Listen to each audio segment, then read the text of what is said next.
دوستو لوگ اتنے پتھر دل ہوتے جا رہے ہیں کہ 10 محرم کی چھٹیاں آئیں گی کسی کے دل پہ بجلی نہیں گرے گی۔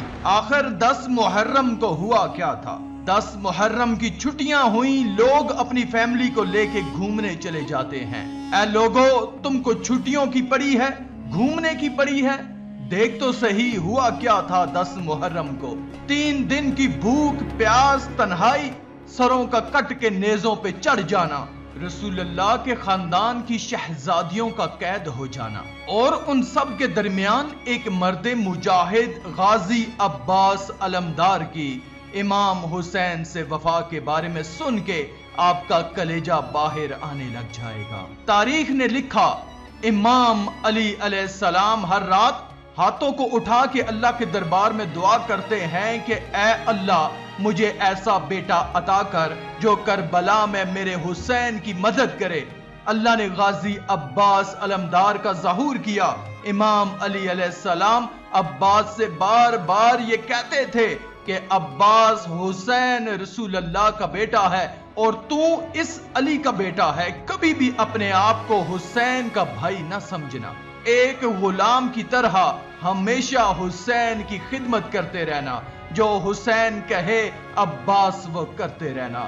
بس 10 محرم کے دن جب کرب و بلا میں ہر ایک شہید امام حسین علیہ السلام کے قدموں میں قربان ہوتا رہا۔ تاریخ نے لکھا، حضرت عباس علمدار اپنی آنکھوں کے سامنے اپنے بھائیوں اور بچوں کو قربان کر دیتے ہیں اور بار بار نواسہ رسول کے قدموں میں بیٹھ کے کہتے ہیں اس غلام کو بھی اجازت دو۔ امام حسین علیہ السلام فرماتے ہیں، عباس یہاں شجاعت کا امتحان نہیں، ہمارے صبر کا امتحان ہے۔ بس جناب عباس جیسے ہی امام حسین سے مل کے باہر آئے تو دیکھا بی بی سکینہ ہاتھوں میں مشکیزہ لیے جناب کے قریب آئی اور کہنے لگی، چچا عباس میرے اصغر نے 3 دن سے پانی نہیں پیا۔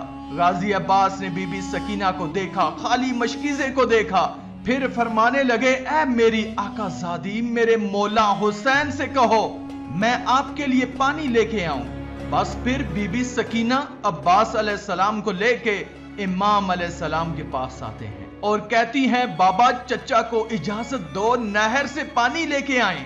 امام حسین علیہ السلام نے غازی عباس کے چہرے کو دیکھا، ایک آہ بھری، فرمایا، سکینہ عباس کو لے جاؤ میری بہن زینب کے پاس، اگر میری بہن آپ کو اجازت دیتی ہے تو پھر تم چلے جانا۔ غازی عباس اور معصوم سکینہ جناب بی بی زینب کے خیمے کے پاس آتی ہیں اور فرماتے ہیں، سلام ہو رسول اللہ کی نواسی پر۔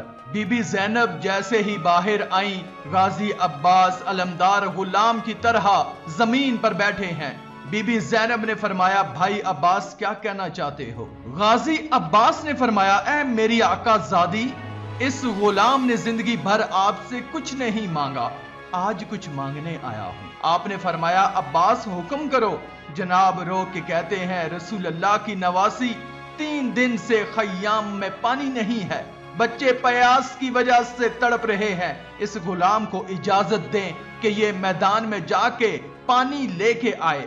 جیسے ہی جناب عباس نے یہ فرمایا، بی بی زینب زاروں کی طرح رونے لگی۔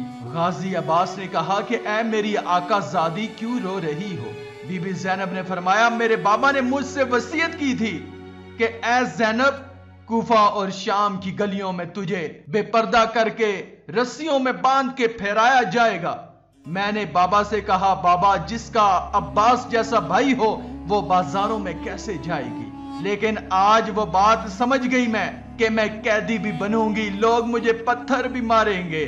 بس جناب کو جیسے ہی اجازت ملی، غازی عباس مشکیزہ اور علم لیے نہر کی طرف بڑھتے ہیں۔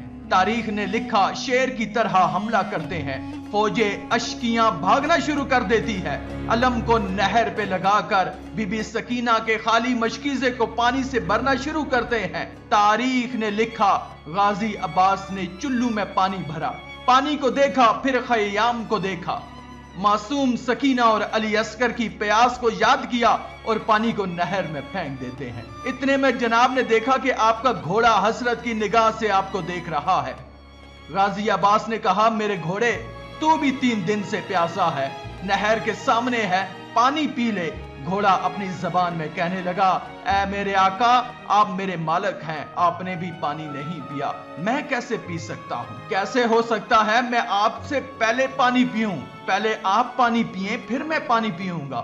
بس جیسے ہی گھوڑے نے یہ کہا، غازی عباس رونے لگے اور کہنے لگے، اے گھوڑے، جب تو اپنے آقا کے بغیر پانی نہیں پی سکتا تو میرا آقا حسین 3 دن سے پیاسا ہے، اس سے پہلے میں کیسے پانی پی لوں؟ بس مشکیزے کو بھر کے خیموں کی طرف بڑھنا چاہا۔ شمر اور عمر بن سعد نے یہ دیکھا تو کہنے لگے کہ کچھ بھی ہو جائے خیموں تک پانی نہ پہنچے، حسین اور اس کے خاندان کو تڑپا تڑپا کے شہید کرنا ہے۔ کچھ سپاہی چھپ گئے اور کچھ سپاہی چاروں طرف سے غازی عباس کو گھیرے ہوئے ہیں۔ غازی عباس گھوڑے پر سوار ہو کے خیموں کی طرف بڑھتے ہیں تو فوجیں اشکیاں غازی عباس کا نشانہ لیے تیر چلانا شروع کر دیتے ہیں۔ بس غازی عباس کی صرف یہی تمنا تھی کہ کیسے بھی کر کے پانی اپنی آقا زادی سکینہ تک پہنچا دوں۔ ان تیروں کی بارش میں جناب آگے بڑھتے جا رہے ہیں۔ کسی ظالم نے چھپ کے وار کیا، جناب غازی عباس کا ایک بازو قلم ہو گیا۔ مولا عباس نے علم اور مشکیزے کو دوسرے ہاتھ میں تھام لیا اور خیموں کی طرف بڑھ رہے ہیں۔ کسی ظالم نے چھپ کے وار کیا اور جناب غازی عباس کا دوسرا بازو بھی قلم ہو گیا۔ بس جناب عباس نے اس مشکیزے کو اپنے منہ میں سنبھال کے آگے بڑھ رہے ہیں۔ ہزاروں تیروں کی بارش جناب غازی عباس کے جسم پہ ہو رہی ہے۔ تاریخ نے لکھا، غازی عباس کے چہرے پہ، جسم پہ تیر لگنا شروع ہو گئے۔ ایک تیر جناب کی آنکھ میں لگا، مشکیزے پر تیر لگنے سے پانی بہنا شروع ہو گیا۔ غازی عباس نے بہتی ہوئی مشک کو دیکھا، خیموں کی طرف منہ کر کے کہا، میرے مولا مجھے معاف کرنا۔ اتنے میں کوئی ظالم غازی عباس کے سر پر وار کرتا ہے اور جناب اس گھوڑے کی زین سے زمین پہ آتے ہیں۔ وہاں یہ منظر جب امام حسین علیہ السلام نے دیکھا، انا للہ و انا الیہ راجعون پڑا اور اس نہر کی طرف بڑھنا شروع کیا۔ جناب عباس کے سر کو اپنی گود میں رکھتے ہیں۔ اتنی دیر میں جناب عباس فرماتے ہیں، مجھے معاف کرنا، میں نے کوشش تو بہت کی لیکن میں اپنی شہزادی سکینہ تک پانی نہیں پہنچا سکا۔ امام حسین علیہ السلام نے فرمایا کہ عباس، اللہ کی مرضی یہ ہے کہ ہم سادات پیاسے رہ کر اللہ کے دین پہ قربان ہو جائیں اور ہماری پیاس کو قیامت تک یاد رکھا جائے۔ پھر غازی عباس فرماتے ہیں، میرے مولا، اس آپ کے غلام نے آپ سے کچھ نہیں مانگا، آج کچھ مانگنا چاہتا ہوں۔ امام حسین علیہ السلام نے فرمایا، عباس میرے بھائی حکم کرو۔ جناب غازی عباس نے فرمایا کہ اے میرے مولا، میری ماں نے مجھے کہا تھا کہ جب میں پیدا ہوا تو سب سے پہلے میں نے آپ کی زیارت کی تھی۔ آج میں اس جہاں کو چھوڑ رہا ہوں، میرے مولا میری خواہش ہے کہ میں آخری وقت میں آپ کی زیارت کروں، لیکن ایک آنکھ میں تیر لگا ہے اور دوسری آنکھ خون سے بھری ہوئی ہے۔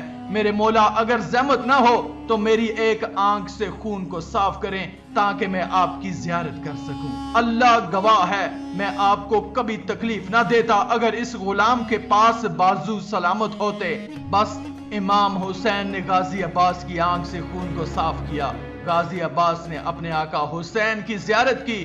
پھر امام حسین علیہ السلام نے فرمایا، اب ایک میری بھی خواہش ہے، پوری زندگی تو مجھے آقا حسین، مولا حسین کہہ کر بلاتا رہا، عباس آج مجھے بھائی کہہ کر بلا۔